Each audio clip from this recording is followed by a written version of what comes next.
Boom. We are live. It's Friday. I'm not alone. Aw, Boom. you're never alone. I really am never alone. I have you guys. Exactly. Hey guys. Long time no see. How are you? Happy Valentine's Day weekend to you. Pardon it already. has been the minute's been hot. It has been I would say a rather warm minute. It's been a warm minute since I have been on the podder. Yeah. Is this it is the DSLR. Oh yeah, okay, good. So I don't know why it's so fuzzy there. Yeah. We always put the screen on behind the camera so you can see it as well, just to Yeah. get more of a picture. It's kind of nice. So, should I just get her fucking going, as the kids say? Let's get her up and going. All right, good. You ready? Ready Yeah. to pod? Podding? Yeah, ready to pod. I'm podding. Just be listening to a lot of Joe Budden. Oh, right now, salut, Philippe. Oh, Phil, you Ça are. va? Phil's a champ. Are we still doing the podcast, Phil? We're doing it in March, I think. Let me know. All right, good? Yeah, I'm ready. What's good, y'all? This is Seaside. Oh, you know what? What? I'm really glad because I'm recording it from here. And I didn't press record, and I did. It's okay, because I just said, what's good, y'all? So I have to redo it. Never mind, all right. It's just Okay. technical things. Technical stuff. Cool. I didn't fuck up. If I had done it, I would have to do the whole thing again as well. So, Oh, thank goodness. so Okay. we're everything's beautiful. Beautiful. Love it. What's good, y'all? This is C-Certified Brewhead, and welcome to episode 46 of Beer Nuts, the podcast, Adjunct Series, Quarantine Edition. This evening, we're kind of taking it back to this time-ish last year. Yeah, goodness. All right? Well, not this time-ish, but yeah. It was like March. Episode 46 means that it is a 46 level indicator that we have been in quarantine for a hot minute. Because we didn't even start off right away. We did it. So, like, that's pretty No, 'cause we nuts, had and we're coming up The on a year. canceled, This was supposed to be a cute little quarantine edition for a few this was supposed few to months. be... Sorry, Tiffany Alexis is in the building. Oh, hey, of course, y'all. by the way, just people know. I'm back. Our How's it podcast going? producer, Long in time case no you see. don't know. You know what I Long mean? time no hear. Yeah. Talk. Yeah, here. See. So the point of this series was it was supposed to be a filler if we just sort of had, because we moved to the new season. If people remember, season 7 was the Against the Grain, where we did breweries in Quebec that had done something that was against typically what Quebec were making. So we had 4 podcasts done. We had 2 booked for the first 2 weeks of what ended up being quarantine. So those got cancelled. Mm-hmm. Then we're like, I think we took a couple weeks off, and we're like, what do we do now? Yeah. And then we decided to do this, but it doesn't mean 46 weeks like it normally would, because I've done multiple podcasts per that's week. true. Yeah, that's true. So it's like, but it is basically that though. It's still It pretty basically crazy. is. Yeah. Even including, I think we might take in a couple weeks here and there. I don't know. That's kind of crazy.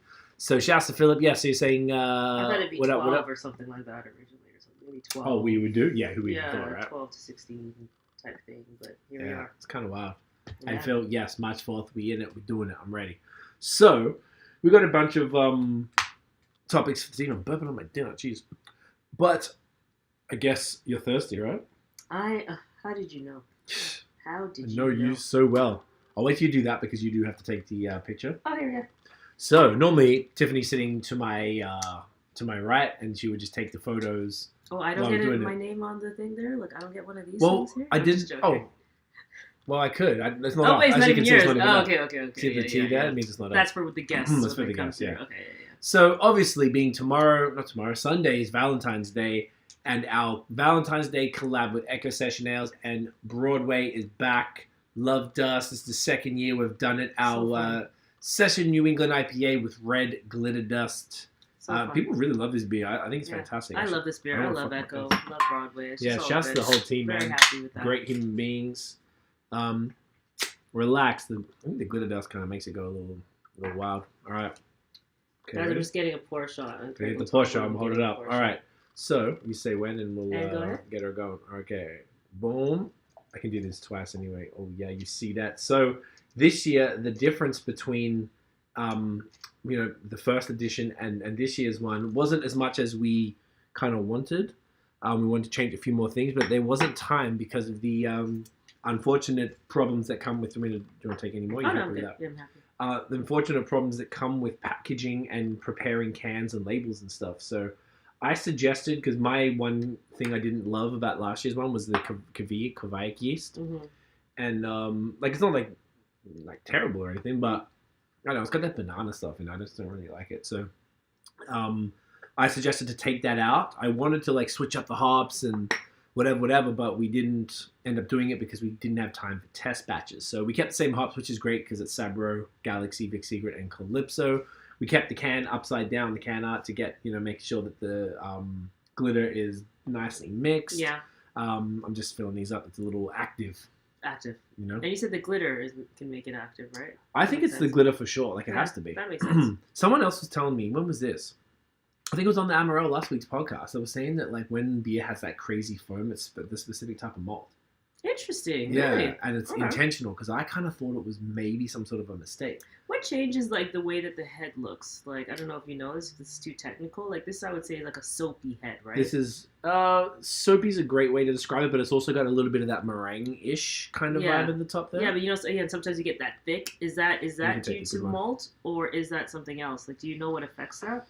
Well, if you asked me this before last week, I wouldn't have said malt, because Homeboy said it was Victor, the brewer at Amaral. He was saying that they use, I think it's like a 2-row, which is a 2-row malt, the most common, but then in the British beers, they use 6-row malt, and it's to do with how many rows of the stuff are on a thing of barley. Okay. That's what the row is, and I didn't know that. And apparently the different ones, whether it's 2, 6, I gather there might be 4 or 8 or something like that, but they can actually change the way that the head is. So, because it was one of them, I think it was the West Coast IPA. It was just white. Yeah, I remember. It was like, I remember that. And I was like, I kind of like, he's like, no, this is how it's supposed to be. Look at that head. And he was excited over it. I was like, okay, good. You're like, it's supposed to be like that. Okay. Yeah, I wasn't sure if I messed up the pour or whatever it was. But anyway. Cheers. Get in ya, guys. Get in ya. If you can see the... I hope you've all got your love dust for Valentine's Day, whether you're flying solo or by the time you listen to this. Please? Yeah, by the time you listen to this, it wouldn't be... it'll be afterwards. But if you're watching... There you go. Can you kind of see? You can kind of see. It doesn't really come through totally. And also, it's not really swirling anymore. You can sort of see it. So, nose has definitely got that tropical Sabro thing going on. Oh, sorry. I know it well, so I already just sipped it. It's okay. I feel like I'm getting a little bit of that, what's it called? What did Chris call it? Like, it tastes like rocks, like, because of the glitter. There's like a minerality, that's what I'm looking for, in it. Which that's fair. Is there. Yeah,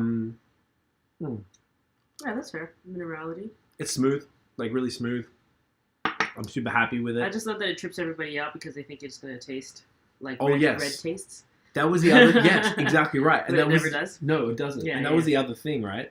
The thing about the last year, one of the biggest pieces of feedback JF told us was that people were sort of like tripped out, like you said, because they thought, well, it's red, it should taste like why isn't it strawberry or raspberry or something like that? Yeah. But in the end, it's just like, no, the glitter is it's supposed to trip you out. And I was like, well, I'd be cool to do a version with fruit or whatever. But once again, there was no time for test batches to change it. And it was kind of like, if it ain't broke, don't fix it. And it's great. It's not broken at all. It'd be like, if you guys want to do other variations at another time. Looks so good. It is, Philippe. Do you have yours?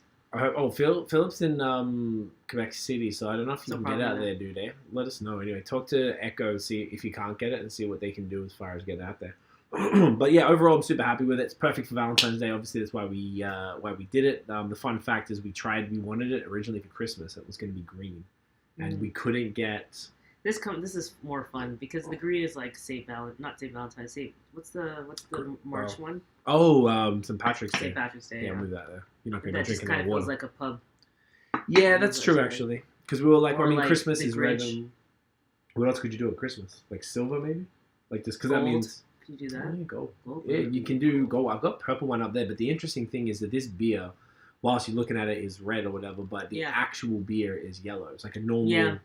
New England IPA, Session New England IPA, but if you put the purple in it, the purple with that yellow makes like a gray. It's a weird color that comes out. So JF did a whole bunch of, JF is the owner of Echo Session Ales and he's a brewer as well. So he does a bunch of test batches on everything. He creates it all before, writes the recipes and makes it up and then takes it to the contract breweries and then they scale it. I think this was made in, this was done with Broadway. Of course it was done with Broadway. Yeah. Some of their stuff's at Broadway, and they moved part of their production to Alchemist, I believe, in Joliet. Okay. JF don't play, though, but I love it. I think that is trippy, the fact that it's like a Session New England IPA, and there's like bitterness that I really like. Yeah, I don't know but if it was I like bitter beers, so that's like, I like that. Do you think it was always like this, or is this like... remember. Same, I was thinking that too. That's what I was wondering, too. Recently, when did we had... I had it during the I don't think it tastes differently than it did when we first the had first it time? 2 or 3 weeks ago.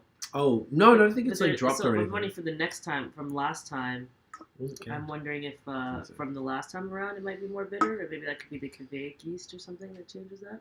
Could But be. I do like the bitterness of it. Yeah. Maybe that comes from losing the banana and all that stuff though. I thought I was just tripping out. So you guys don't like it, but I love banana. So Right. that's the You like thing too. Hefeweizens and stuff? Yeah. I'm not mad at them. Okay. What's that banana beer from back in the day? That had Wells the brown banana bottle? beer. Banana bread beer. Yeah, Yeah, I we used to buy loved that all the beer. time. We Yeah, used to I come by loved like that 6 of them beer. bad But I'm boys. like, yeah, I'm a banana person. Like, have it with, Yeah. you know, in the mornings and all that stuff. Yeah, that makes complete sense. Philippe saying, I'm sober for now. I don't know if Echo distributes all their beers in Quebec City. That's a good question. I don't know either, actually. I should find out with him. But I guess you're doing the dry Feb. That's bold Yeah, to you're watch a doing beer dry podcast when you're doing dry. It's very tempting. Hey, man, I respect it. Yeah. I think a lot of Matt from Vox and Hops, shouts to Matty, he's doing the dry Feb as well. I saw him posting beers on Instagram today. Probably old. Oh, older. Okay. Yeah. Sneaky. I think Smart. he's like smart. Batch content. Yeah, Batch he knows the content. drill. He knows Yeah. the drill. Matty's Yeah. not messing around. Mm-hmm. Philippe is saying, if I get my hands on one in March, I'll drink it on the podcast. You know what, bro? Let me know. Worst case, I'll send some out to you. There you No go. problems. There you go. We'll make sure you So get you it. know he distributes to Quebec because when we're doing social stuff, Quebec is in part Quebec of that. City? Yeah, Quebec City. Oh, okay. So but I don't know if that's all beers all the time. It could vary or something like that. Maybe because this is a small... No, this is a smaller batch, but it was weird. They did like 4 different runs Yeah, you mentioned that. each week, and I can't remember why. There was like a reason for maybe it was just the capacity, or it's good to spread it out. Yeah. So you got different runs. This is from the second run. I got the first and second batches. I imagine the other ones have been done too, but this is what we have from here. In terms of, because this is your few collab beers that you've done, like I'm curious, because I don't know if we've ever talked about it before, like what are your most, like the beers you're most proud of collab-wise? That's a good question. And I don't know if, maybe one can speak to the product itself, and then another can speak to maybe the experience. Okay. Product first. Product at first, the best collab would be either like Collab or beer you've made, either one. Oh no, well the beers we made was so it's like it was 2011. Does it count? No, and they don't shit. count Like, at it was so long. Are It you was, like, kidding me? I literally- loved Cali Buzz. It was good at the time. We did homebrew Scott Knife. You guys remember, if you old school BOS heads, you might know Scott Cole, who was my co-host for the first few years of the podcast. Still a very close friend of ours. I talk to him pretty much every day. He's just, got busy with life. Scott's got babies in a way. He's got, yeah, exactly. You know Yeah, the drill. yeah. So him and I were doing we used to do like a Christmas brew every year. Yeah. But they were like whatever. They were never great.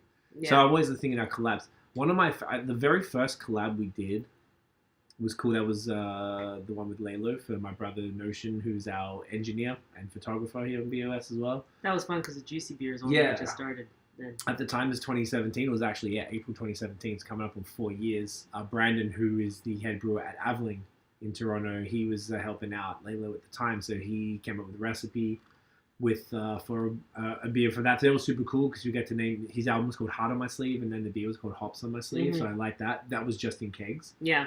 My other one of my favorite beers, you're talking about the product though, Helm. We did a collab twice with Helm called Morning Glory, and it was a coffee vanilla porter. So Sebastian, shouts to him. He's a champion. I haven't seen him for ages.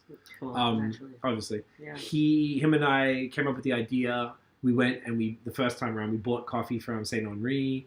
We went to the store called Amaral or something like that, and we bought Anatole, and you buy the vanilla beans. Oh yeah. It was not expensive, so we bought all that, and we made that beer, and it was really, really good. But then the second time we did it, which must be 2019, we did an actual collab with Structure Coffee because they were my favorite roaster here in Montreal, and they still are. And shouts to Jerome, and he actually made a special roast of his Christmas called Fête de Punch or Punch de Fête or something. Their Christmas roast. So they made a special roast just for the beer for them. Yeah. And then that beer, and Sebastian just killed it. It was phenomenal. I really wish that he would can it or bottle it or whatever. Oh, yeah. So that was really good for the product. Yeah. As far as like, obviously the glitter beer is the most unique thing we've ever done. It's phenomenal. People lose their shit over it. And I love that JF was just, you were like, let's do a glitter beer. He's like, okay. JF is the funnest dude I know, and he's always down for ridiculous ass shit. I know you asked me just for one, but I couldn't really choose. And obviously the one that we really went hard and did iterations of was the Bière de Vacances with with Spas. Simo. Because we started, it was called Dreamsicle. obviously wasn't the most unique name in the world, but it was fun. I thought it was super fun, and we did that, and then it was like yesterday or the day before, 2 years ago, where we did the Dreamsicle, which was the second one. I was tagged on Instagram? Yeah. Okay, I thought must have been. Yeah. So we did what was it? It was like the first, basically, if people don't know, the L'espace collab was a Marmalade Sour, so basically like a marmalade made with orange and lime and vanilla. Marmalade Sour and lactose, so it's kind of like a milkshake sour was the point. And then we did that at the pub. Then we did the second version, which was blackberry blackcurrant, I believe. And then we did another version of the OG at the pub, but Simon ramped it up a little bit to like 6% as opposed to like the 4%. And then we had to make the call. He goes, we want a canned one. Which one do you want to do? Everybody voted for the orange one, so we went for the orange one, which was the good option. So we've been doing that the last, I guess that was 2018, 19, and 2020, 2 or 3 summers. Fuck, it's been a few. So that's been really cool as well. You've been very cheeky. I said one that your favorite. I know. So you loved all of them. So that was the. No, there's still others that are probably in there that I'm forgetting about. Yeah. And then you said the packaging or something. So favorite product in terms of just the product itself, the beer itself. Yeah. And then say brewing experience or collab experience, because I think that's interesting. Okay. The first one where we were really like deep with everything was the Get It In Ya with Sawdust City, where we and they treated us like royalty. They fed us and were pumping us with beers all day. They put our faces on the cans, which was a huge deal. That was our first ever huge canned product. I remember that when Emily was like, all right, so to do the just like that came up to the camera, and we were like, oh, I thought it was going to be like a drawing or something. Yeah, and she was like, no, straight up your faces, just on the can. That was very cool. Yeah, that was cool. Yeah. It's fun. Yeah, no, that was really, really fun. Just because they treat us so well. And the session was so good. And they got to, it was like an experience for them because they did, there was the most hops at the time that they had ever put in a beer. So it was like a learning experience for them as much as it was, that's a good one, Nate. Nice pick. It was a learning experience for them because they kind of went a little balls to the wall, to be honest. They went a little hard with it, but they didn't really know how to use that much a volume of hops. But they put us up in a hotel afterwards that they owned as a part of it, and we did a podcast with them at the Sam, who's the owner of Sawdust and I guess the head brewer, but I don't think he actually does any brewing anymore. His brother owns a pub called the Griffin in Bracebridge, the next town across. So we went there and did the podcast, and then a bottle share. It was fucking insane. Yeah, you got destroyed. Because we didn't eat. They didn't want to eat until after. I don't do that. And then anymore. couldn't we not get food or something? Yeah. Yeah. Then I passed out. Oh wait, no, you went to sleep and then we all had pizza. That's what happened. Yeah. I was I could have gone with someone else just because I just couldn't stay up. That was rough. So that was probably the best product. If I'm going to be honest, because it meant so much. And the beer was dedicated to my dad, and I took it to Australia. The launch party was 2 days before we left. We went to Australia and we got photos with the beer with kangaroos and shit. Got to give it to bunch of friends and stuff. And it's just like super nice. Leave some cans there for mum to keep at home and stuff. So that was probably the best experience overall. I mean, obviously all the brew days were a lot of fun that we've been involved in. The one with L'Espace is always a good time because Simon's wild. The one we didn't do obviously a brew day this year for this one, but we did it in I guess it was January last year or December. That was fun. That was a good vlog. You guys can check. Yeah, that was a fun vlog. Yeah, there'd be something on the channel there. So yeah, that was a good question. Those are really good. IPA podcast, PR, you bloody legend. PR, I have to hit you up as well about the other thing. I saw that Lax du Malt got some love dust. Maybe other places got some as well, like Je Bois Local. Okay. So that must be a shop in Quebec City. So Philippe, that would be for you, my G. So I guess that's enough about the old collab. So we got a few different topics. Where would you like to start? We had... you can throw anything you like at me. Okay. You throw anything? Do you want to start with I wrote these down real quick. Here it is. All right. Any of them. You can take a look. Maybe we could do the middle one there. How you feel about that? Okay, sure. Tell me about it because I don't know about it. So. Yes. So something that's I've always wanted to talk about this on the podcast, and I talked about it a little bit with a few different folks. So there was an article in Good Beer Hunting, a fantastic beer website. Shouts to Michael. We've sort of talked to him a few times, and he seems like really, really cool. And this article is written by Kate Bernot about regulatory consequences for exploding cans, a potential time bomb for small breweries. So basically, and I also had what do you want to call it? A spirited debate. with my friend Matt, fellow Aussie. Matt is a brewer at Collective Arts, and him and I had a big chat about it. He felt passionately like this article.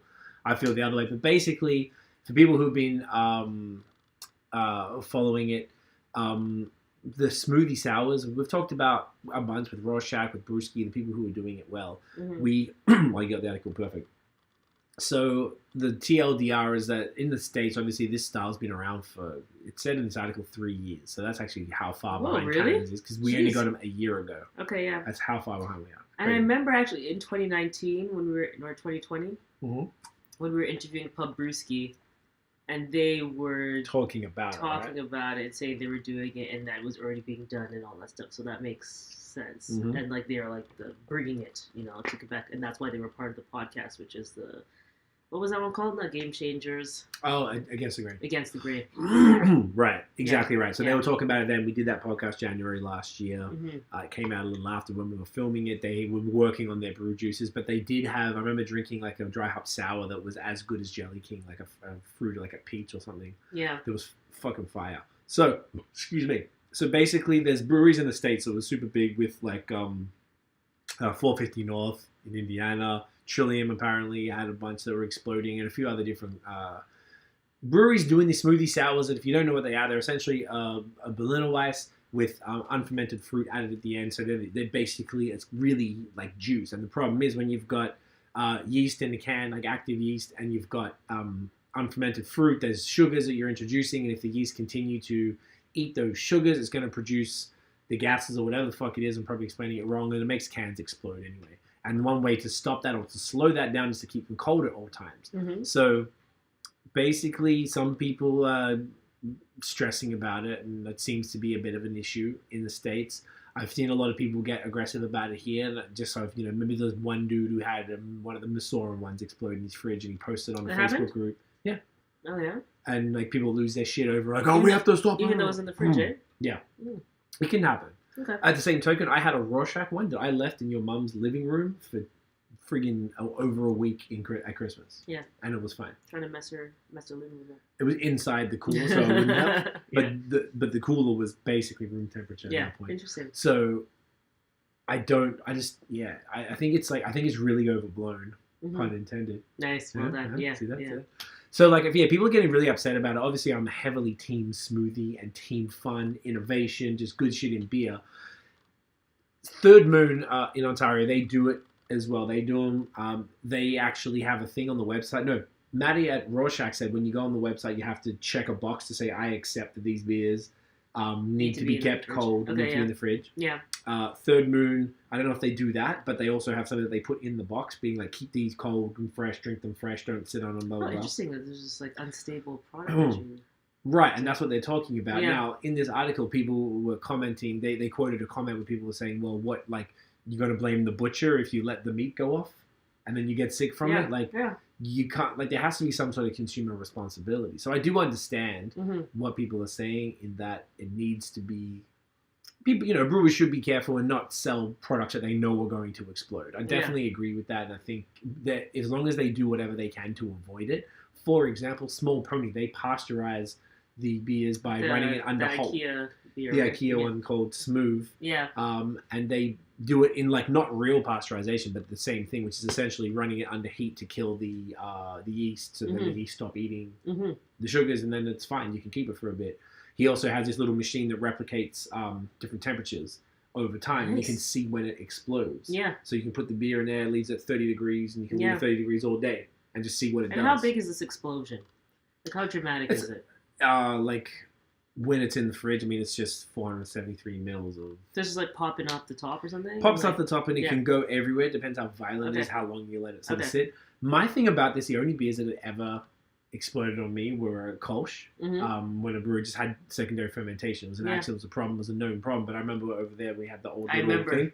We used to keep the beers in this thing. And you had a stout explode in our thing. Had a stout explode. It was a pastry stout. Didn't know you had to keep those in the fridge either. That's also another, but that's what I'm saying. Everyone keeps picking on smoothie sours, but a pastry stout is the only thing that ever exploded in the cellar here behind the camera. Yeah. Another one I remember multiple times with this Kolsch, like I picked it up and it's go boom in my hand. Gosh, I remember. Luckily, it was inside the thing and it wasn't in my face or anything. What's going on? And it's scared. It was a shock because it comes up, like the lip of the can that comes out. Yeah. And but it wasn't like this whole thing came in. It was just jagged aluminium was going to cut you and stuff. Yeah. So I just kind of feel like everyone's making a larger deal, and the people, to be honest, who are saying this are anti-smoothie anyway. Mm-hmm. So I kind of take it with a grain of salt. Like, shouts to my friend Chris from Hops and Bros. We have a segment on his YouTube channel called Total Brew Crap, where we basically just argue every week about different shit, because me and him like fundamentally disagree on a lot of, we're good friends of course, but we disagree on a lot of stuff. And our very first episode was about that, and he doesn't really like that type of stuff. He's the type that I would say doesn't like fun in beer. He just likes shit pretty straight up and down. Yeah. And he is aggressively wanting regulation around these explosions. Matt, my friend from Collective Arts, he was saying he thinks there should be regulations, because I was like, well, what's the fix? Yeah. I'm like, because breweries these aren't distributed, at least in Canada. I don't know about the States. And all the breweries they mentioned, and I know for sure that 450 North, everyone goes there and lines up. Trillium, they don't distribute. Mm-hmm. So you want these beers, you go to the brewery, you pick it up, you have it in your car, hopefully put it in a cooler, get it at home, put it in the fridge, bam, bam. Yeah. You're good to go. So I really think it's all being overblown. Like, they're not going to be distributed anytime soon. The LCBO can barely handle New England IPAs properly, let alone. Yeah. Well, I guess it definitely smoothies. Cannot be distributed. No, absolutely not. Anyways, I think I feel like it's more of a like, hey, there's a buyer beware. Like, I don't know, we've told you. It's the same thing. I like the meat analogy where it's like, hey, like, I agree. You're not going to blame the butcher if you keep meat out and it doesn't, like, we know that things can get disgusting. Things can go in a really wrong direction if you don't treat it the way that it needs to be treated when it comes to products. Yep. So I don't know. Yeah, I feel like that's fair. It's kind of like, don't buy it. That's what I'm saying. That's kind of what I'm thinking. It's kind of like, okay, so if I'm like, oh, I don't want to take the risk of something exploding in my fridge ever, then I'm not going to buy it. Or even on the way home or whatever it happens to be. So I feel like the one thing is like, don't buy it. And two, is just like, as long as the burden is on the brewery to say like, hey, or like at least this onus here to say like, we've done our, like we told you like what's up. So you're taking a risk when purchasing. And you just kind of have to look at it that way and like move on, right? I 100% agree. I think it's just so redundant to get upset about this. Yeah. If people love being upset though, they really do, and strive for upsetness. It's like, oh, they're so bored. Oh, I'm outraged. We're stuck at home. Fuck those smoothies. Yeah, it's really what it is, though, right? Yeah, it's 100%. They were saying in this article as well that they were thinking about doing. Daniel's in the building. Yo, Daniel. Dan, Vancouver. They were saying that does it come under the FDA? Like, say in the States, the federal Food and Drug Administration. So that is beer like that. And then they said that person in the article emailed them. Then they were like, no, this comes under the ATF, the Alcohol, Tobacco, and Firearms. Okay. And then they came back again and said, okay, but what about this clause that seems to align with it? And then they just ignored them and didn't get back to them. Yeah. So. But the Brewers Association, we now have one of those here in Canada, the one that was started by Steve from Bose and Fred from Charlevoix. They are the same type of thing, so they also don't have jurisdiction. They can't tell breweries not to. So there's no regulation. As long as they're doing best practices, the way that beer is made and stuff, and as long as it does whatever they need for like the alcohol rules and all that stuff, that seems to be satisfied. So like it's like who could be the ones? Because like if the FDA aren't even taking the onus, then who is it? Who's going to enforce these rules? It is interesting. And none of them are being distributed. So it's going straight from the brewery door. It's kept cold its whole life. Like if you're talking Masorum, it's cold. Brewski, it's cold. You can't buy it anywhere. Yeah. Rorschach, they will ship them because they're allowed to, but they think they have a way to do it. When he shipped some to me, it was a box within a box. Cool. I thought that was actually really smart. And because they're all short cans too. Yeah. So he put stuff in there. Nice. So that worked out good. Who else doing? Nouvelle France, but I don't know how they sell it. Do they sell them at depths? I think they do. Interesting. Because I don't really go to depths anymore. In fridges or what's the deal? I think they'd have to be. Okay. They'd have to talk to them when they sell them. So that might be the only one. Because I don't know if they have a tap room. Maybe they do. I've never been there. Yeah. So maybe that might be it. But either way. I think the risks that are posed by these beers are so minimal and it's so overblown. The fact that there's this big dramatic, it wasn't that dramatic an article, but it was a little bit, a little over the top in my opinion. Like if they said like Johnny died when his beer exploded like in his hand and the aluminum ricocheted off his face or I don't know, something, I don't know. Exactly. Then maybe it'd be something like a cause for alarm, but if it's like, just hey, figured in for life. Yeah, it's the same thing if you left your meat out too long and then got gross or something. If that's really what the thing is, it's just like education of handling, then it's like, come on, guys. Yeah, at what point does it come, like you were saying, Yeah. does it come to the consumer? What are you drinking, Daniel?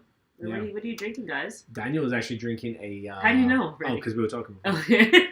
He's drinking a 7th anniversary beer from Bomber, and it's a 7% Imperial Pilsner with 7 different BC hops, because he was like, what do you reckon about Imperial Pilsners? I'm like, I don't like them at all. Anything that's more than 5%, all you do is, it's like, tastes like those fucking ones that we used to get from the beer store when we were first trying to get numbers for the 365. Yeah. Like, it tastes like those ones that are just these booze oh god, they're so Not good? No. No. He seems to be liking it. Maybe he hasn't warmed. He said it's fine because it's cold. Daniel, we're watching something called C yesterday. SWE on Apple TV, Apple TV Plus. Yeah. Vancouver. Oh no, it was British Columbia. I don't know if it's only Vancouver. I think it was different areas. I don't think that was just Vancouver. But Vancouver's a city, so it's I don't think it was Rocky Vancouver. Mountains. Yeah, it was like gorgeous. My goodness, I was like, we really need Daniel's right. We really need to go and hit those places up. Yeah. Yeah. Let's see what PA says. Oh, PA said, there we go. Okay. Smoothies from Nouvelle France are straight from the brewery, not shipped to my knowledge. I think that would make more sense. I just wasn't sure if they had like a tap room or whatever that, like you go buy shit to go. Philippe saying it's okay to put rules and regulations, but it has to be respected, or if it's exploding, revisit the recipe.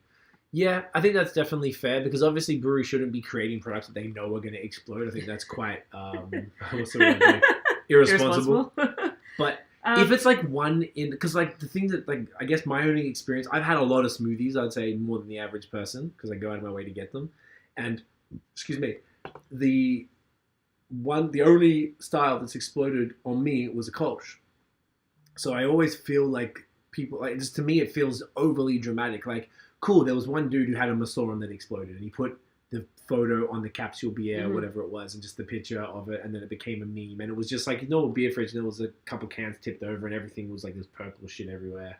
So it looked like, pissed. Oh, I'd be really annoyed. Yeah. But I don't. It wasn't like his whole fridge exploded and shelves were breaking and children were dying. Like, it was like, it's just not that fucking serious, man. Like you said. Yeah. No one's really. I don't know. And like, someone tried to tell me that someone got injured. If they did get injured from an exploding can, then that's fucked up. To Philippe's point, but it could happen with anything. Yeah. To Philippe's point, though, I think or when we think about Small Pony. Yes. Why isn't everyone just doing what Small Pony did in order to mitigate that? Genuinely don't know. I think it could be a time thing. Mm-hmm. Being that Sean's brewery is, they, if people don't know, Small Pony Barrel Works in just outside of Ottawa, they only do barrel-aged sours. Mm-hmm.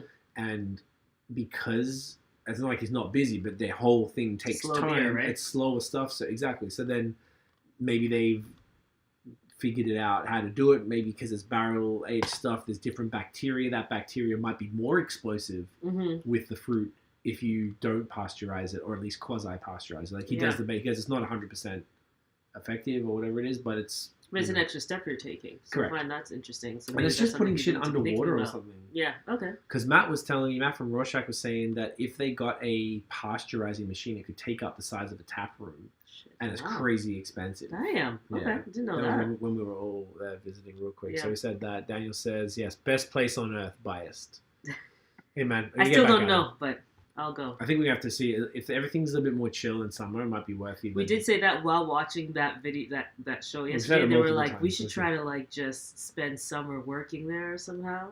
Be so sick. Like, that would be gorgeous for those views. Like, yeah those views were crazy. I feel like we might be able to finesse it. Not even real. It's gorgeous. Because if you're out there, like there can't be that much COVID in there. Yeah, our clients on the West Coast would just be on the same size at the same time with them. That's not good though. That's actually not good because they're up early. We're not early people. Well, we just have to like. Yeah, these West Coast people in their times. Like, what's the problem? Like, chill. Geez, relax, Jesus, sleep in. Sleep, man. Wow, no one likes it. Everyone wants a beer at 2 p.m. or something. Like, can we just keep it to enough? Yeah. So that was the exploding can shenanigan. I think, it's going to be interesting to see how it pans out here in Canada, though, because this is all, it seems like there's more of a problem in America. There's multiple breweries that have had issues. It seems to be just the style. I was actually saying that the style, at the end of the day, it's going to fade. Yeah, of course. So is it worth putting all these regulations and forcing breweries to buy this equipment and that and blah, blah, blah, and then all of a sudden it's like, oh, yeah, they're not popular. We're not making them anymore. All of a and sudden you made it them spend all this money. What's the one that Brute? The one that Brute, died? That just died? Which sucks. People shit on Brute all the time. Why do you There think? seems to be, Daniel always tells me about what happens on the West. I liked them. I love them. Yeah. People so, were making but I fun feel of like me they for just liking them died. recently. I just feel like they just fell apart, and Wow. it's interesting. I just don't know. So they didn't pick up. Yeah, maybe they're not fun enough because it's just Yeah. it's just a well-crafted, interesting I mean, it beer, could be. but it wasn't fun. So it's not wild, and it wasn't Instagrammable enough or anything like that. Because I it's wonder just if that's clear what it is. IPAs. Yeah, dry. maybe that's it. So. Yeah, it's not riveting enough. And Yeah. we got extra pissed. I think we probably talked about it, but we went to San Francisco end of 2019. Yeah. Just before everything kind of went down, and we were going to go to the brewery, to a social brewery on the island, that actually invented them. And then I checked, and they didn't have them. Yeah. I even messaged them and go, "Yo, you got brews?" And nah. I'm like, "Are you fucking serious? You invented the style, but you don't have one on at all times?" Jeez, Yeah, it's pretty ridiculous. So vexed. Daniel saying, is that to be frank? To be fair, any additional sugars in the can that have a risk of fermenting, no matter the math and temperature. Yeah, and that's completely fair. And that basically, I don't know if there's that much you can even do. If that makes sense, no one wants a re-fermentation. Yeah, you're right, and you are right, dude. Every brewery we've ever spoken to is devastated if there's something like that happens when it comes to re-fermentation. Actually devastated. Yeah, in any style. Yeah. And there's just much more of a chance in these. Yeah. Just because there's more happening. But, I don't know. I just think people need to just chill the fuck out, and breweries need to also do the best that they possibly can to either spread consumer knowledge and to just make sure the shit doesn't explode. Mm-hmm. If that comes to doing what Sean at Small Pony's doing, and you run the cans, I mean, maybe because Sean does 250 cans or something. They're really small batches, where other breweries might do 3,000 cans. Yeah. So it depends on probably your volume. And how are you going to do one by one and hold it under hot water for 4 minutes each or whatever you have to do? There might not be, and imagine how much water that wastes. There's got to be some sort of thing they have to figure out if they want to keep making them. But the problem is, it's hard.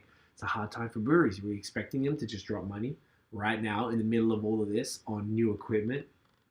Just for a style I guess that might it's not be just around. More they give you the information, and the consumer could just be like, I'll take the risk if I really want. That's really, and that's it. Honestly, that's how I feel. When it comes down to it, that's what it is. And if you don't like the risk, then don't buy it. Then don't buy it. Yeah. That's an easier approach, I would say. Much easier. Yeah. All right. Next, Black History Month.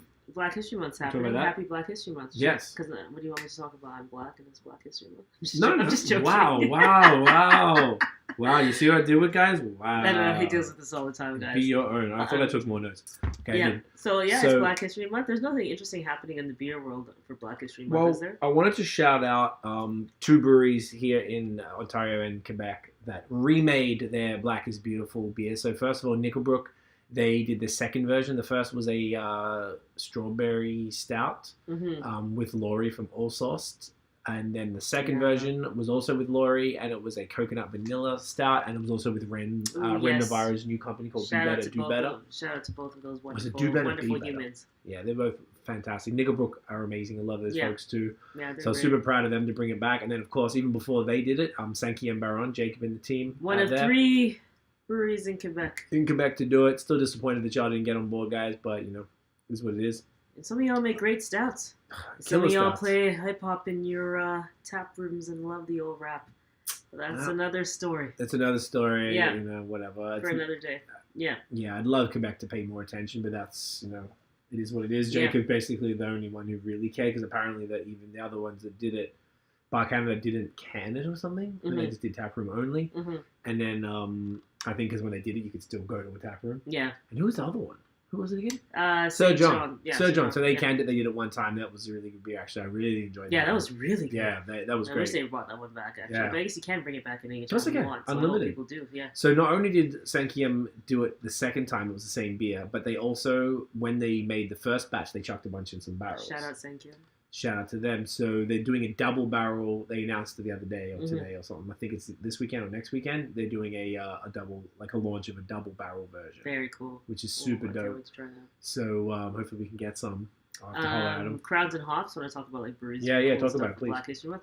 Crowds and Hops is just killing it. Already, let's not, my goodness. Yeah, they're out of control. I don't even know how they're keeping up with themselves, and generally speaking. I actually can't keep up with them. I can't even keep up. I can't even all the things, interact all things. I'm like, hey, that's amazing. This is amazing that you did. This is amazing. It's just like a broken record. It's just so, they're just moving.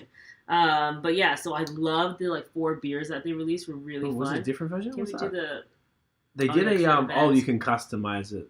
You can customize that with extra stuff, like in Okay, America. cool. That's what they're trying to show. Craig's looking Anyway. at their vans that they've. They did a released collab here. with Vans, and I want to buy it, but they don't ship They to did an Canada. HBCU IPA playlist. So smart. Love that. Yes, with the Yeah, DJ. they're so fun. So okay, where do we start? But I want to actually talk about the 4 beers they released. I think they would have a photo. Oh, that this is really a Black shows all History 4 Month. of them. Yeah. So for Black History Month, they did a set of beers. The HBCU IPA, just like in terms of branding and just looking crazy. Yeah. Like all the things that they produce are just so Thank you. so gorgeous. Like Yeah. just so beautiful, just so on point. Super like dope. they're so authentic. Like this is just real them. So the HBC. So just to confirm that they had 8 historically black colleges and universities. Yeah. That was a double dry hop hazy IPA. They did that. Yeah. Because this is great. They'd just be knocking them out. Because both they went to Benny went to Spelman and Tia went to Howard. Yeah. So they went to HBCUs. And the second one was called Urban Queen, an Imperial Stout with coffee from Red Bay. So Red Bay, which is cool. Red Bay, we worked with a client, one of our clients actually in the end super too. cool. So we're big fans of Red Bay coffee. Wish we had got some. They're in they're a black-owned cafe or roaster as well Yeah, in in the Bay. Oakland. Yeah.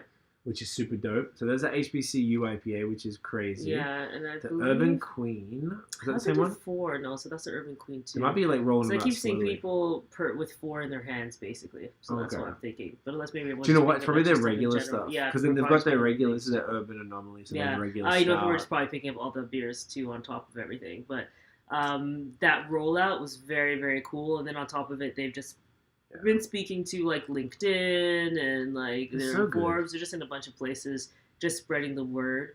The best. And like, yeah, value them to death. Already love them so much. But on top of that, as they push for ownership, I think that's the key thing, and that's what we all need to really be focusing on. So yeah, just love them and love what they're doing. So that's something that's like stand out in terms of like a very cool rollout.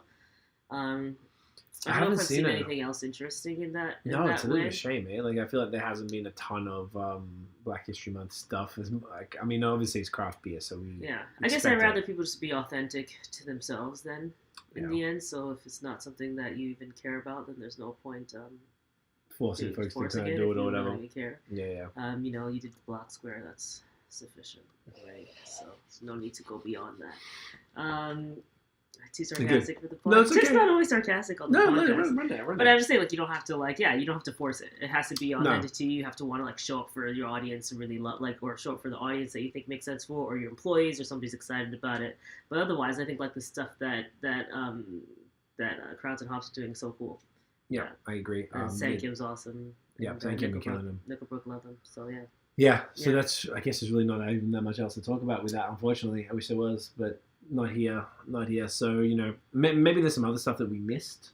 There could be some other things. There could be, I mean, It's Ren not like we probably- did some Ren might have done extensive some more. research or anything like that. It was just anything No. that came up on our feed or something like that was interesting. If there's If something there is anything, let that's us cool know. that happened, let us know, because like I would like to like buy anything or support anything that has to do. Yeah, we always try and like Um, jump on that. Let's see if Ren did anything. So yeah, definitely let us know about So that.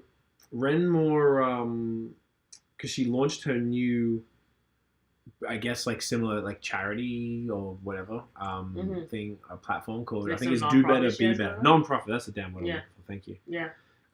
So I know that she was a part of the Nickelbrook one, but I don't know if she might have done some other stuff, which is plausible, but I can't really tell if according to her feed. I mean, she did a collab with. We shout out to Red in the pod. She does her pod. She has her pod. Oh yeah, she has a now, too. podcast. I Yeah, forgot about that. Ren likes to talk. Hell Yeah. yeah. So I love cute. it. Oh my gosh, are you ever gonna do your Sea Loves a Chinwag? Was that going to be like a segment or? It's just okay. know your own podcast where you're just talking because you love a chinwag. Just me talking shit. Yeah, just, Craig loves a chinwag guy. I don't know if you can tell from the 3 YouTube channels he has and 2 podcasts. Wow. But Craig loves a chinwag and he raps for a living. So there you go. Those are all of those are high level chinwagging. Love a chinwag. Don't tell what chinwagging is. Oh, for those who aren't Australian. The Pretty chin much, wag yeah. is because you're literally wagging your chin. That's why I love it so much. It's just so funny. So like, Because you love to yap. You love yapping.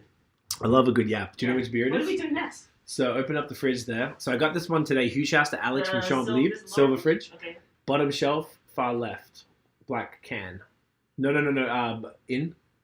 Shelf. Yep. So the shelf that is right there, and it's got that's all. Cool. So Déjeuner en Paix. Peaceful breakfast. can you make sure the Peace closes. breakfast? I guess so. Breakfast in peace. Breakfast in peace. Probably just mean you to drink it in peace or whatever. So Alex from Libre got this over today. This is, I've never actually had this. So this is a special, if you can tell, there's a sticker on it that says Brazil. So this is a 11% imperial breakfast stout aged in bourbon barrels on maple and coffee. But I think this specific one, instead of like maple wood, it's like bois d'arabe. So it's like maple wood. This is Ambirana, which is another type, unless that's the same thing. But with a special Brazilian coffee, which I wrote down because you told me before, because it's not even on Untapped yet. It is called Poços de Caldas, but it could be that little C, Pothos, maybe. Fuck, I don't know. Oh, okay, wow. It's difficult. So, yeah, I'm looking forward to trying this one because Noah was like, oh, you need to drink it now. The nose is just amazing. I'm like, oh. All right, well, we're doing a podcast with Tiff tonight. I'm down. I was like, you know what? That's and I love a stout. Like, and I said no when you're like, what beer do you want? I'm like, if I could have a stout, it would make me very happy. And I was like, all right, perfect. Well, Noah was like, shouts to Noah. I was like, yo, you need to get this one. Yeah. All right, ready? Yeah. Yeah, you get that. All right, guys, just taking some photos here. Yeah, you know the drill. Having such a great fake laugh. Guys, a fake laugh in photos is just so cute. I'm just going to pull some of the next one because I like to keep equality is everything, folks. Yeah. So I keep going. Here we go. Oh, what a great view. This is pouring so dark. I like it. Yeah, that's right. Yeah. Oh, look at that. Basically nailed it. Perfect. Soy. Thank you. All right. So, pause. Super jet black. I got like a slight head. You got nothing. Your head's there's not much head in this one. I wonder why. The super roasty mad coffee. Get it in you. Get it in you. Cheers. Another cheers. Yeah. Cheers, guys. Get it in Thank you all for watching. Hope you're all well. Nice. Interesting. Wow. Okay. So, I'm going to take a photo with this one because I actually haven't had and I got a review of this. Is the only one I have. I'm going to hold up the can. Yeah, sure. Ready, guys? Oh, ready? I don't think I've even taken a photo with you in it since I've had the new phone. We got a new phone recently. It's so nice. Like, it just doesn't, you can't take a bad photo with it. Yeah, that's good. Yeah, bright. So, yeah, it's all in French. Damn, I thought it would be some easier anglais thing there. So it's like jet black, little no head. Yeah. The espresso on the nose there. I'm not even mad to have this before I eat dinner. Oh, so you haven't eaten yet. Let's just sip slow. Oh, that's fine. Bourbon, avec un de maple. I feel like the bourbon's subtle. Yeah, I'd say the bourbon's really subtle. I get more like the coffee bean. Yeah. I feel like it's like a coffee bean straight up from that. Yeah. It's dry. Very dry. Yeah, it's a bit woody. Yeah. The Ambirana is like a flavored wood or something. Gives some sort of flavor to it. I don't know a lot about it.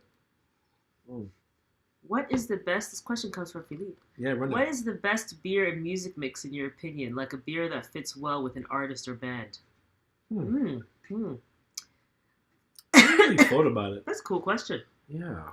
Well, I don't know if you've heard BrewHeads by C. Oh. But that does very well with the beer, Philippe. Very, very well with basically the beer. any style. I have another song called Hazy. Yeah, that goes well with the hazy. IPA. Yeah, that goes well with the New England IPA. Yeah. It's so cool. Like, there are like some. That's why I like kind of like the slow beer people because I feel like they can listen to like dope slow music or something like that while they're making their beer and it's chill. When you're saying slow, I actually really liked Casey. I really liked Casey. Yeah. I like that he was listening to like J. Cole and blending beers. And it's not the beer itself; it's more the process that I thought that was like cool because I feel like it makes you make something that's like feel smooth and refined or something like that. There's like some interesting thing about that. I feel like comes to the people. What does metal pair well with? I that's feel like usually played. Matt always said to me that metal folks like low ABV beers because when you're at a gig, you don't want to get like trash. That makes sense. With like the high ABV stuff. Yeah, that makes sense. That's a really good question. Like, I can't really think of anything else, but I think the Casey example is probably the best thing. It's like an activity with the, like, because it's still making the beer. I guess you could drink his beer with it because he had just a bunch of like, fruited sours and really well made sours and stuff. I'd say C's music goes very well with an IPA, with a hazy IPA. Yeah, that's right. Yeah. No bias. Lots, all bias, I guess. It's all It's bias. about it, right? So Yeah. it doesn't really get more accurate than that. Yeah. Montreal Beer Page, shouts to you, man. I need to try more Champ Libre. Seriously, like, if I'm more honest, I was telling Alex, like, they were always doing some really solid stuff, but it just wasn't my jam. And then recently, probably the last 6 months, like, with their lagers, just insane. Like, that Simplicity Volontaire, the OG, and then the barrel aged version was just wild.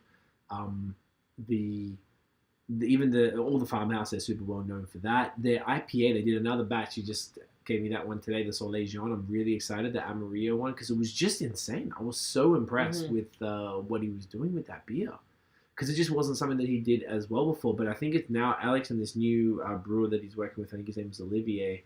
Between those two, I think they're really like killing the game. That's what Noah thinks as well. Like, they're just a great team. Nice. So together, they're just doing super interesting stuff. This is a very interesting beer as well. Like, they're experimenting with just fun things, and he doesn't like lactose, but that's okay because his shit is fire. So I mean, not everyone can love it. I don't really care about that anymore. Yeah, not everyone That can was love so like 2 years ago. lactose. Yeah. Now people get mad at smoothies, so I'm about that. Okay. Whatever everyone's mad at, that's one that you're on. Yeah, because usually they're mad at fun things. What if everyone starts getting married at what's that awful bacon beer? What are they calling it? Rauch beers. Yeah, you're gonna be jumping on the Rauch train.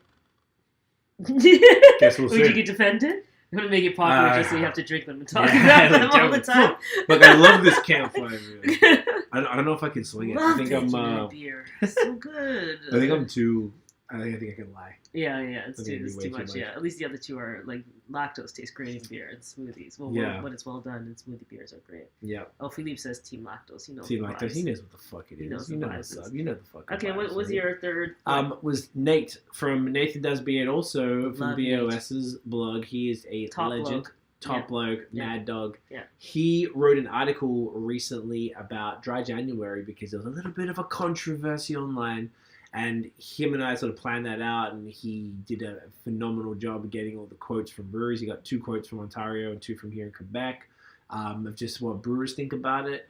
And he wrote all his thoughts on it, and within 4 days, it was the most viewed blog post on BOS in history, which is crazy. So cool. So it really showed, and the number one before that was our diversity piece. Nice. The first, we done 2, but the first one. Yeah. Montreal Beer Page because then you'll start drinking. I've got a bunch of barley wines, dude. I'm just like, I can't. See, that's gonna happen. Everyone's like, "Oh, barley wines are bad. They suck." Then that's you. Yeah. You're gonna have to pull them out and start drinking them. Yeah, I don't know. I just can't do it. It's just sweet, sticky shit. I don't know. Maybe I'm willing to be convinced anyway. So Nate wrote this article, super, super cool. It basically started because a prominent beer writer in Ontario was tweeting, and he was saying to people to he goes, don't do Dry January this year, or if you're doing it, don't talk about it because breweries are having a hard enough time, so you're making things worse. And I was kind of like, what is he talking about? It's absolutely absurd. So the such worst an absurd statement to make. It was basically 50-50 that agreed with him and didn't. They were like, some people don't like people talking about Dry January, and I saw someone, Johnny saying it's a no for me. What's the no? Barley wines? Barley wines or not drinking. Oh, or not drinking. Or Dry January. Or Dry January. Oh, yeah. I thought you were doing Dry January. No, he didn't. He said he tried for a day. Oh, yeah.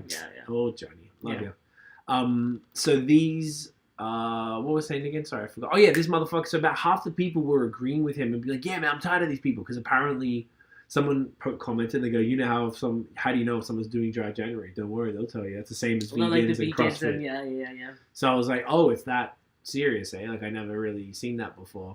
I was like, yeah, Dry January. Yeah. Or dry anything. Because I think I said something like, I'm not drinking or something, and he was like, oh, you do Dry January? Right. Couldn't be me. Mm-hmm.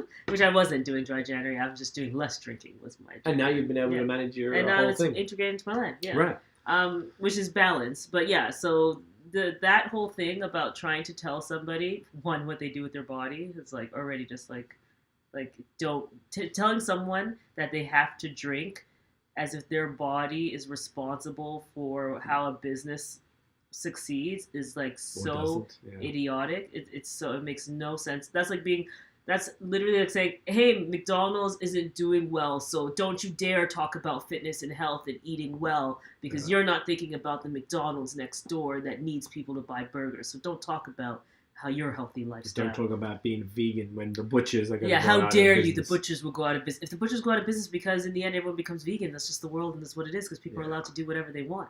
But it's that part with the alcohol is so absurd because you're making a healthier lifestyle choice. It's not new news that alcohol is not great for you in large quantities consistently. Mm-hmm. We all know that. So when we're taking this approach to try to scale back, you can't guilt me into feeling like because of COVID and because some breweries aren't doing well, I need to drink more in order to support themselves and sacrifice my body and my health and my well-being in order to make sure this brewery stays open. Like that is such a, I just don't even know how that could come into someone's mind and then actually be written out because you would have so much time to think in that process that you'd be like, oh, this is dumb, what I'm saying. This makes no sense. Like I'm telling people to drink more or not promote healthy living, because if the breweries, you know what they do? They pivot. They make non-alcoholic beers. They make seltzers. They open cute bottle shops. They sell food. They do all these things. They sell merch. There's all these other things. But they're like to tell you that you need to, it's just so silly. I just can't imagine that was like a thing, a debate. But you could tell based on the performance of Nate's article that it was a very dividing or like interesting piece conversation. Yeah, it got a bunch of convos happening, and even the breweries' responses, like they were different. Some of them were saying that, like with Pro, we don't have a problem with it. We do a non-alcoholic beer, so it's all good. Even though it kind of like isn't smart of me to encourage it. At the end of the day, we just want people to be healthy and well and whatever. And then others were saying sort of like, well, it's kind of like cutting my own throat, isn't it? If I tell people not to. So, they weren't saying not to do it, but just more like there was more kind of aligning with what it. So it's I also more like I'm not going to promote. I'm not going to promote it, but I'm not going to fair. tell you not to do it. Which I was like, okay, it was fair. Reading it for the first time, I was like, what do they mean? And then I was like, okay, I get it. I think that's fair to say I'm not going to promote not drinking. Like we're not like, and that's fair for a brewery not to be like dry January, everybody, or like dry February. Like obviously that won't really make sense. Yeah. But in terms of like guilting people, that's where my issue is. Like guilting someone. Yeah, it's pretty dumb. Like that's the silly part of it. Like, hey, you gotta drink because something can't last without you. Like that's not my fault and that's not my problem. Like if I love the industry, that's fair, but it's not my problem. Like I have to take care. Everyone has to take care of themselves. So yes, that's exactly. number one. So yeah, I feel like that was just a silly thing for that person to say. I actually don't know who the person is, but it's a silly thing for them to say. I don't know if I want to call him that. Yeah, I don't have a problem with it. No, it's fine. But like, I just thought it was. I don't know much about them either, but it was. This person actually gave me good advice in the past because he talked about. It's the same person who talked about balance. Correct. Or whatever, So he was shitting on dry January a few years ago. And was like, you don't need to, and it wasn't, obviously it's a different context now. It wasn't like breweries are struggling. It was more like, if you're in the industry, it's actually better if you take 2 days off a week, and that ends up to be 104 days a year, as opposed to the 30 days in January. If you're one of those people who works at a brewery, at a bar, or whatever, and you have to drink, even if that drinking is tasting to make sure they're good. Yeah. And I was like, huh. So that's what I started doing, was to try and do that. And now you adopted that into your full lifestyle. So. Yeah, it was during quarantine that I really committed, because before I was a bit more, not reckless, but just kind of like drink until I feel like, oh, my body's kind of telling me not to drink, so I'm not going to drink. And now I've got control, because I'm like, I don't drink on these 3 nights, and then it's very rare that I either break it or shuffle it. I will have to shuffle it because Monday is Dan's birthday. Shouts to Dan. Hey, cousin Dan. Yeah. So. We're drinking Monday then. Yeah. That's fine. And then even though Sunday's Valentine's Day, we have non-alcoholic champagne we could rock. I don't know. Let's talk about that. Yeah. Oh, because we don't even celebrate Valentine's Day anyway, so for me. I don't think I could do it. We don't even celebrate anyway, so it's fine. That's something like whatever. Yeah. But yeah, so like I don't really care too much. I can get blitzed high if we really need to. So. Anyway, yeah, just kind of a ridiculous little thing, but it was an interesting... Yeah, I think it's an interesting conversation to have, but overall, it's more how can you ever tell somebody not to do something because someone else needs to... to guilt someone because they're doing something that hurts another person, even though it's like, hey, me just avoiding something is going to hurt them because they don't pivot or do something else. Like I just think it's just silly, It's just I know times are hard or whatever, but that's like saying like don't cook at home and don't show pictures of yourself cooking at home because restaurants are struggling. Correct. It's just like, what is that? So like, what are many you talking parallels. about? Yeah, it's just so silly. Like, yeah, it's just silly. Yeah, it's frustrating that it's even. I'm gonna start messaging people and telling them not to show their food pictures at home because it's unfair you're to the upsetting. restaurant industry. Yeah, it's really that dumb. So like, hopefully, I mean, obviously that's over here in Quebec. People do dry February, like Philippe's doing right now, which is great. I think it's cool. It's like, I don't know, it's a good challenge. It's good to take that time off and cleanse. I would do it if it wasn't for, weekly podcasts and all the content that I sort of like. I'm already backed up with things that I need to review and take photos of and blah blah blah. Like I couldn't even imagine taking a month off. That would ruin me. So it's, No, that's fair. yeah, it's like, but the one way to do it is to have these strict days a week and shuffle if I need to. Like when I will this week, I'll just shuffle them around. I haven't had to do that even Christmas. You take Tuesday, Wednesday off, and it's easy like that. Yeah, exactly. Yeah. Normally I take Sunday, Monday, and Wednesday off. But if I have to drink Monday, then I'll just take Tuesday, Wednesday off. Yeah, nice and easy. Yeah, so it's not really that much of a problem. It seems pretty easy. It's more just, and usually by the time it gets to Sunday after drinking Thursday, Friday, Saturday, I am like done and ready. I'm excited for our artisanal tea and fruit and stuff, and I don't really even think about it, to be honest. And we also been drinking a lot of non-alcoholic beer.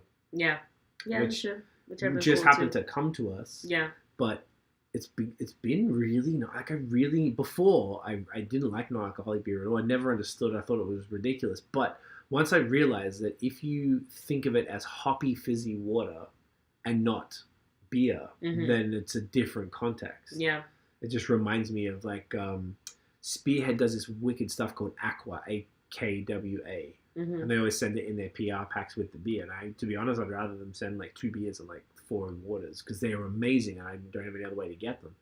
But they're like botanical water and they're just carbonated. It's like a San Pellegrino or whatever. Yeah. But it's got a little bit of like, it's not like overly botanical, but there's just something in it. Yeah, it's got a nice little tasty. flavor to it. Yeah. Yeah, and I really, really, really enjoy it. And that's just like and DJ was saying, you had the other night where like I was drinking on one of the nights because we don't share the exact same nights, and then you went and had something in it, and it put you back. You were good. Did you have an alcoholic beer, or what did you have? They put me back. As in, like you lost the craving. It satisfied you. That's what I'm trying to say. So non-alcoholic beer scratches an itch much more than you think it does. Yeah, especially if they're well done, and if they're well done. Yeah. We found a the couple good CBG ones. drinks already make me pretty happy as is. So that was the other one. Maybe that's what it was. But then I also do have CBD drinks are Libre, great. like my favorite non-alcoholic beer right now, and they're great. And I've been From having PEI, that, so from Upslope or Yeah, something so I've like been that. doing that. Upstreet, something like that. what's Philippe saying? Get a good barley wine from Esprit de Clocher. In his hood. How's my French there? Which is in my Esprit hood. de Clocher. I'm sure you would like it. Hey, there you go. Johnny was agreeing with something Johnny that said we missed. facts. But whatever it was, I'm glad you agree, Johnny. You beautiful man. Philly said, I'm doing my podcast sober for now, so I drink bubbly tea or kombucha. Nice. Interesting. There you go. So that You totally can. Yeah, you totally can. I think it's where we've gone too far in the world. The things that we do for BOS is like too much. Like it's actually, if you think about it, it's kind of a trap. Like, what am I supposed to do? Because if you think about the way people are, I don't know if everyone knows how beer media works and stuff, but basically there's public relations and you get PR packs where people just send you shit and in the hopes that you talk about it. That type of stuff in beer, like if it was like, I don't know, say if the makeup ones always comes to mind, like that lipstick is not going to go off if you don't do something for a month. Yeah, but, yeah. You know, if someone sends you a hazy IPA, you can't let it sit for a month because it's going to die and it's not going to be good. And then you can't talk about it. And then you can't talk about it. Yeah. So the taking the month off, I don't think I'd have too much of an issue with that. But I also feel like the month seems like extreme. It's an extreme measure for people who feel like they just really want to break and it gets you in a different headspace and they just really want it cut out so they can focus on other things. I think that's super healthy and really smart. I found that my cutting down to my 4 days drinking, 3 days off, and you are the opposite. You are 3 on, 4 off. Yeah. So I'm very proud of you. You've done really well. I'm shocked at myself. I don't even know who I am. Because you would just have, like, to be honest, it makes you sound like you drink more than you. I drank every day. Yeah, but you had like a glass of wine or something. It wasn't like you had a bottle of wine a day. It could vary. Sometimes I'd have a bottle of wine. Trying to make it sound like less than alcoholic. No, I appreciate. I'm just saying it is what it is. Okay. You know, like so. Like the problem with me, where other people don't have, is like I can drink every day, and it does not negatively impact me in terms of like my feeling. So I can have a bottle of wine, go to bed, wake up, feel great, and keep doing my thing. Where other people have their bodies tell them to stop in a way, and I just don't have that. And I really like drinking. And I work at home and worked at home before everyone was working at home. So it's like... For like 5 years. Yeah. So it's like... And I get sent a lot of alcohol, you know, especially like gin and wine. So people who don't know, Tiff has a platform called LiquidxHappiness. Yeah. So on top of producing the podcast here, she has her wine, spirits, coffee and beer Instagram platform. And we get sent coffee, but that's not dangerous, so that's fine. No, but not as much. We need more coffee. Not as dangerous. Yeah. But and that too. Yeah. But so it's very easy for me as someone who loves drinking, and drinking runs very deep in my family. Jonathan, who's on here, is a cousin of mine, and he can tell you. Oh yeah. Like, and we just don't have an aversion to it or anything like that. So it can just easily be. And like, I'm in my happiest place if I have like a glass of wine and do something. So. It's more of a conscious decision, knowing that it's not great for you. It's not great for someone to drink every day. So I'm just doing it that way, and I've been very proud and shocked at my own self that I've been able to move to go for this long. Yeah. But I'm happy about it, and I think a lot of things that helped was the NA beers and the CBD drinks. Yes, so the CBD drinks have become Just remind me that I didn't have CBD actually. Yes, you don't. What do you mean? I didn't have any CBD today. Oh, Just reminded me. Yeah, the CBD stuff has been really good for you as well. Loving the old CBD. Yeah, it's nice and chill. Yeah, keeps it nice and chill. We got sent some because I started posting. I'm trying to start to post a few other different things that aren't beer necessarily. Like we did a bunch of non-alcoholic stuff. We got the non-alcoholic gin I want to post.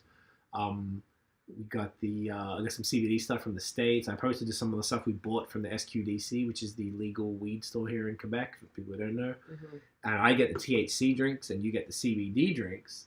And like the CBD one, the American one, was 25 milligrams, and I had almost a similar high. Like I wouldn't call it a high. It's like a buzz. Okay. And I just feel wavy. Like like it's cool.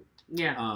I really enjoyed them. Like I'm glad that you found something as well to satisfy that urge, and the non-alcoholic stuff is fun. Yeah. It gives you that. I was talking to someone about it, and it's like you pick up the can. It's the same can. You crack in the thing. You get that same. It's the hand motion and stuff, and you're pouring it in a beer glass. So you're holding the same glass. Like the whole shit is like. Yeah. It hits the spot. I imagine Bassam's being ridiculous. The reason you see me smiling is because Bassam's trolling. I see where this is going. Philippe's saying, when I drink beer, I drink on Thursday, Friday, Saturday. During the start of the pandemic, I was drinking every day. See, yeah. So, like, Philippe, and the problem was, like, our pandemic lifestyle started in, like, 2016. So, 2015. But really, I felt like it more really started in, we quit. No. Oh, we won't July quit. 2015. July 2015. So, the pandemic lifestyle started in 2015, but at least we were broke in the beginning. That's so then you can't drink as much, and we weren't really doing all that stuff with our platforms then. But I wasn't getting sent beer that time. So then it's like you get sent all this alcohol, and then you're always at home. You don't have to wake up and go anywhere. You don't have any children, so it's just very easy to just like every day is the same, and you just drink every day. So yeah, I like Thursday, Friday, Saturday. I feel like that's perfect too.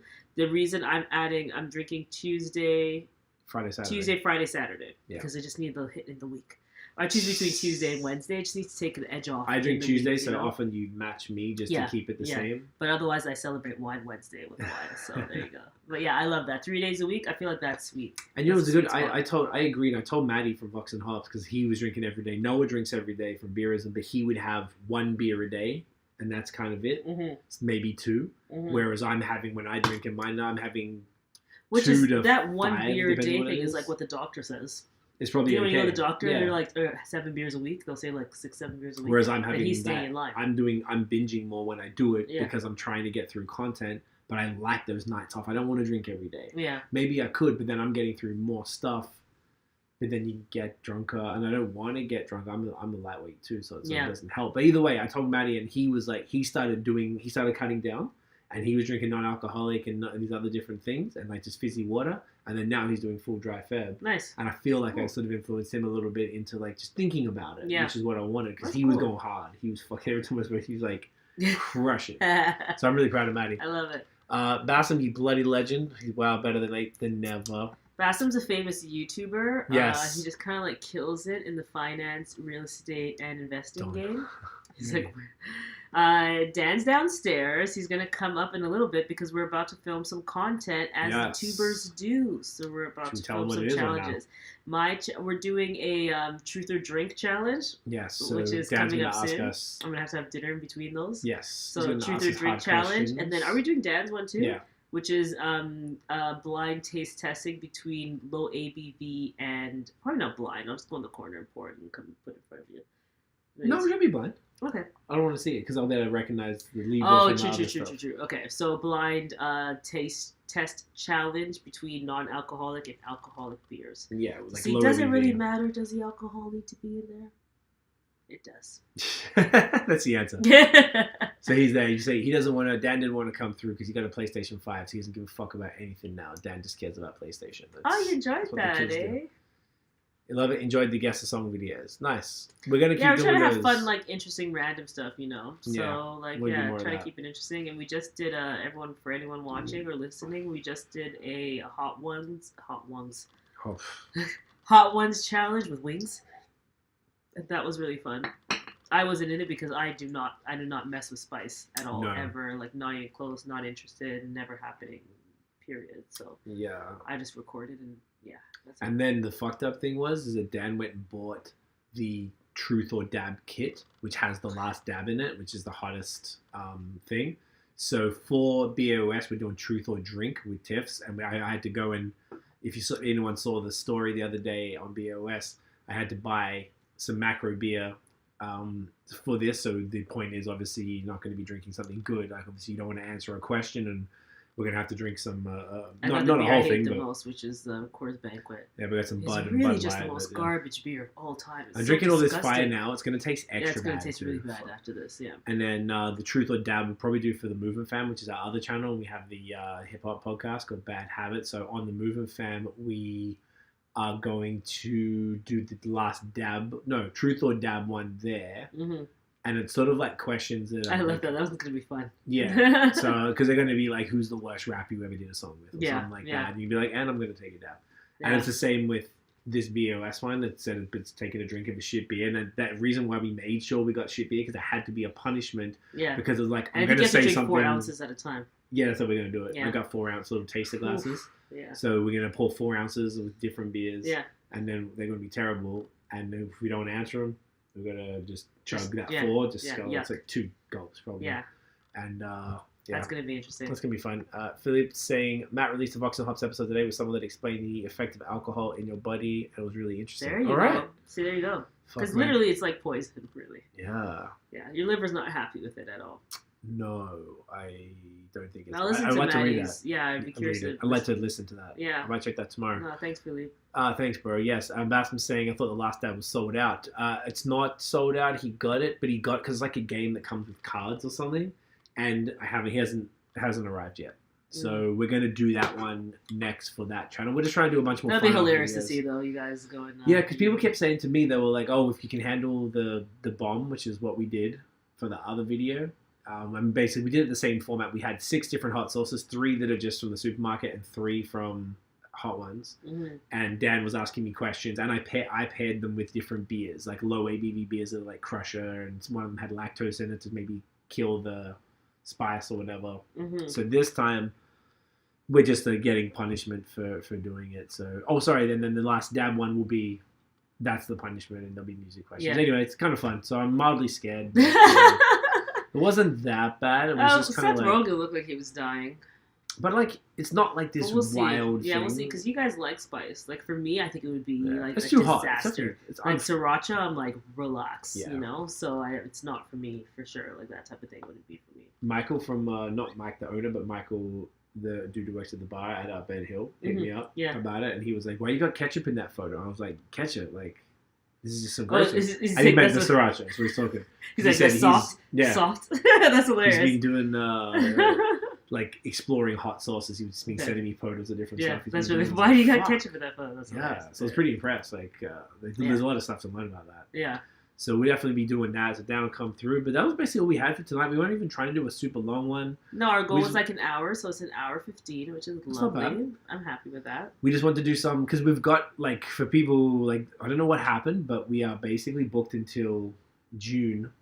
I don't know why everybody wants to do the podcast at once, but we've got basically, we're trying to keep, you know, maybe once every couple months, a little episode for ourselves. So we can just talk some shit, catch up with y'all without, like, I love the interviews, but it is kind of nice to just drink some nice beer and just have a chat. Yeah. Talk about some topics and things. Switch it up every now and then, you know? Yeah, it's nice for a change. So hopefully you guys like it too. Let us know anyway, like, if you guys feel that, or if you don't want to see us talk shit and you'd rather just... You just hate us and don't even want us to be here anymore, or like, whatever, then let us know. You know, it's fine. Wow. Be your own. And always be your own. Yeah. That's all ridiculous. Right. So guys, yeah, thank you for watching. Tiffany, we'll take a photo afterwards, I guess, right? With the proper camera. We don't need to do a screenshot because we've got it all here. Oh yeah, nice, easy, hey. Perfect. Tiffany, where can everyone find you online? Well, guys, you can find me online at LiquidxHappiness if you like liquid things, which I assume you do because you are watching and listening to this podder. If you're wondering about social media and marketing and want to step your game up, you can check us out at High Season Co. everywhere and on YouTube. If you want to step up your finances, check out my boy Bassam, who is in the comment section there, because he is making us all money via, you know, stocks, options, all the real estate, all the numbers, you know. And he's really attractive, and he's single, ladies. Super handsome and hilarious. Beard game, ladies, on point. Get at him. He's jacked, COVID free. No. He's jacked and COVID free. I'm telling you, bro. COVID free is something you gotta change your dating profile now. Change your Tinder profile, bro. Jacked and COVID free. You know, this entire time. I hope so, unless you didn't tell us about it, you bastard. I feel like he would not tell us. Or I feel like he wouldn't tell us. To hide that shit. Yeah. But Dan, Philippe, everyone, thank you for coming through. Josh is saying, so Badlands episode soon. You know what? I would love to. I actually don't know them. I've never spoken to them. That's probably not a bad idea. If they would be down to do that, like, in the summer, I'd be with it. If they're down. If anyone knows, also, if anyone is a brewery watching or listening, like, and you want to be on, like, I'm not Badlands would be sick. Badlands would be, I love their shit. Yeah, I love their stuff. That was embarrassing. Just soak up the love. Soak up the love. If people soak it up, for you, just take it in, you know? Soak it up. But if any breweries are watching or listening, I'm absolutely down to book you in. I'm basically, you know, I've only been doing it if I'm casually talking to somebody and it comes up. I'll be like, yo, we should have you on. They're like, all right, cool. And then we figure out the date and then what beers they want to drink and blah, blah, blah. Because we always make sure we drink the same thing because that's super important to making it feel like we're in the same physical space and to sharing something there. Mm-hmm. Also, it's weird and you're trying to promote a podcast about a brewery and then we're posting other beers that don't. Yeah, we had to do that for WorldWorks because they couldn't get over the border at the time, which was unfortunate, but we might hopefully have them back on later. But definitely down. We're just everyone's excited and people reach out and want to be on right now. I don't know why, but I fuck with y'all. Appreciate it. Appreciate the interest. It's great. So, you know, we've got a lot of content coming. So basically, like I said, up until we've got one spot left in May. Just saying it now and people see it because I feel like I give it out to people. I had someone else follow up today. Go, I'll take that one in April. I'm like, sorry, dude. Like I told you 2 weeks ago, the whole thing's gone. Yeah. Like 2 months. Sorry to derail that. Josh, no problem, bro. It's all good. I actually was thinking about that before and I kind of wanted to add all this. But Josh, if you know Badlands and you speak to them, tell them to hit us up if they want to be on. I don't like bothering breweries that I don't know as well. So if they're interested in being on, I would be on it. I love their stuff. My friend Nathan, who runs our blog, he often orders from them and he would just like sneakily get me a few of them so I can try them because he's a fucking gem. So that's how I've been able to get my hands on their stuff. So yeah, man, anyone who's down.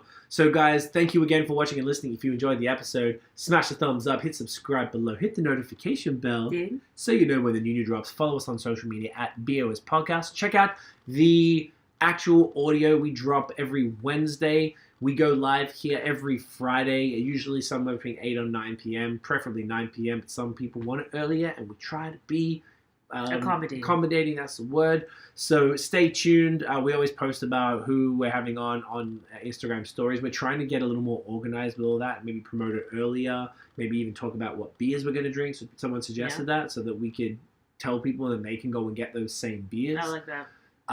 It's always like a little. I just hesitated doing it in case someone would drop out. Or I like probably makes them not drop out because they're like, oh damn, this is serious. Yeah, so maybe we need to have a bit more of a structure process and it, structure because it wasn't. Dude, this is so chill, and now like okay, it's not changing. I'm not comfortable going anywhere. I don't want to go anywhere to actually do it. So it's going to be like this for a while. So as long as the brewers are still, I feel like everyone seems cool with it. So everything's cool. Yeah, a few people have offered us to come. Like someone even today offered me, and I was like, yeah, no. I think we should do it this way. So, all right, that is it, guys. We'll see you in the next episode. Get it in ya. Get it in ya. Boom. All right, live people.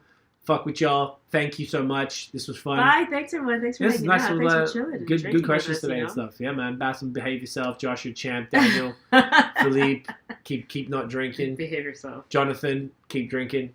Montreal Beer Page. I don't know your name, dude, but you always hold me down. You always watch. You always post about it, and I appreciate you for real. Like, you're a champion. Yeah, respect. It is, everyone. So, all right, y'all. We're going to go shoot this other content. See y'all soon. Bye. Get in here.